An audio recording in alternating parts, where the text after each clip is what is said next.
ഒരു relative കുഞ്ഞാവയുടെ first birthday ആയിരുന്നു. അപ്പോൾ ഈവനിങ് ആയിരുന്നു ഫംഗ്ഷൻ. പക്ഷേ ഒരുപാട് ലേറ്റായിട്ടായിരുന്നു ഞങ്ങൾ ചെന്നിട്ടുണ്ടായിരുന്നത്. ഞങ്ങൾ നൈറ്റായി ചെന്നപ്പോഴത്തേക്ക് അവർ ബിരിയാണിയും കാര്യങ്ങളൊക്കെ തന്നു. അപ്പോൾ അവിടെ ഒരു തത്ത ഉണ്ടായിരുന്നു. ഈ തത്ത സംസാരിക്കും. അങ്ങനെ അതൊക്കെ കഴിഞ്ഞപ്പോഴത്തേക്ക് ഞങ്ങൾ ഉടുപ്പൊക്കെ വാങ്ങിച്ചിട്ടായിരുന്നു വന്നിട്ടുണ്ടായിരുന്നത്. ആ വണ്ടി വാവയ്ക്ക് ഗിഫ്റ്റൊക്കെ കിട്ടിയിട്ടാണ് അതൊക്കെ നോക്കി. അപ്പോൾ ഇതായിരുന്നു കുഞ്ഞാവ.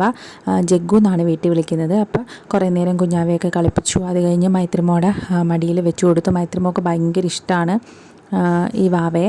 അങ്ങനെ അവർ രണ്ടുപേരും കൂടി നല്ല രസമാണ്, അങ്ങോട്ടും ഇങ്ങോട്ടും നല്ല സ്നേഹമാണ്. കുറേ നേരമൊക്കെ കളിച്ചിട്ട് പിന്നെ മൈത്രിമോൾ ഡാൻസൊക്കെ തുടങ്ങി. വാവയാണെങ്കിൽ അതൊക്കെ നോക്കി ചിരിച്ചൊക്കെ അടുത്ത് നിൽപ്പുണ്ടായിരുന്നു. അങ്ങനെ കുറേ നേരം കുറേ ലേറ്റായിട്ടുണ്ടായിരുന്നു ഞങ്ങളവിടെ ചെന്നിട്ട്. അത് കഴിഞ്ഞപ്പോഴത്തേക്ക് ഇതായിരുന്നു സ്റ്റേജിൻ്റെ ഡെക്കറേഷൻ. അപ്പോൾ ഫംഗ്ഷന് ഞങ്ങൾ ഉണ്ടായിരുന്നില്ല. അപ്പോൾ സ്റ്റേജിൻ്റെ ഡെക്കറേഷനും കാര്യങ്ങളൊക്കെ നോക്കി.